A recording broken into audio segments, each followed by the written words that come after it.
Vladimir Putin is facing a Russian brain drain that could further cripple his country's economy. Ukrainian President Volodymyr Zelensky said he was prepared to discuss a neutrality policy as peace talks resume on Monday in Istanbul. The news came as many regions of Ukraine continued to face relentless attacks from Russian forces. The cities of Kiev, Lutsk, Kharkiv, and Zhytomyr all witnessed powerful explosions on Sunday. The UN estimates that almost 4 million people have fled Ukraine since February 24, with more than half of those heading to neighboring Poland. Other countries are also facing an unexpected influx of migration as Russians flee their own country to set up shop elsewhere. Russia's highly trained and highly skilled are deserting Putin's regime for new countries, mainly in Southeast Asia, Eastern Europe, and the US. Security expert Dr. David Blagden told that this brain drain, alongside Western sanctions, will dramatically reverse the progress made by Russia since the late 90s. Dr. Blagden, a senior lecturer in international security at the University of Exeter, said, "Russia is bearing huge costs at home, and those costs will only grow the longer the war goes on. Its ability to rearm and its ability to sustain the war is being hurt by sanctions. A lot of Russia's best and brightest are fleeing overseas."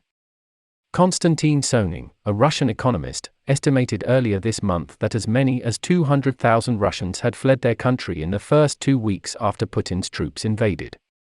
In losing its brightest workers, Russia's economy will lose its economy of taxpayers and wealth-creating entrepreneurs. Madina Krustaleva, a Russia analyst at TS Lombard last week that the brain drain could reach similar levels to those seen in the aftermath of the collapse of the Soviet Union in the late 90s. She estimated that some 500,000 highly qualified professionals, including herself, had left Russia since 2014. She said, "The government is trying to help IT companies and to prevent youngsters from leaving the country." Swathes of iconic Western brands have suspended operations in Russia in recent weeks, with McDonald's, Coca-Cola, and Louis Vuitton among the household names to temporarily pause their business activities. Likewise, at least 33 foreign airlines have stopped flying to Russia, and Russian planes are forbidden from entering the airspace of most European countries. Any objection to Putin's regime is extremely unlikely to come from street level, as anyone expressing support for Ukraine could face a jail sentence of up to 20 years under a new state betrayal law. Jonathan Jackson, a senior teaching fellow in policing and security at Birmingham City University, said earlier this month that public support, or discontent, for Putin's regime is difficult to ascertain due to the strict media control within Russia. The ruble is rapidly losing its value, forcing many to raise their prices. The absence of participation of Russia at sporting events is a clear sign to many that the state is becoming increasingly isolated from global activities. The information war will be as important as the physical one, and it is vital that Western media outlets continue to provide an alternative reality to that being pumped out by Moscow.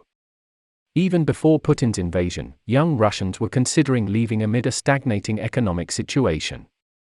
A survey by the independent Levada Center last year found that 48% of those aged between 18 and 24 said they would like to move abroad permanently.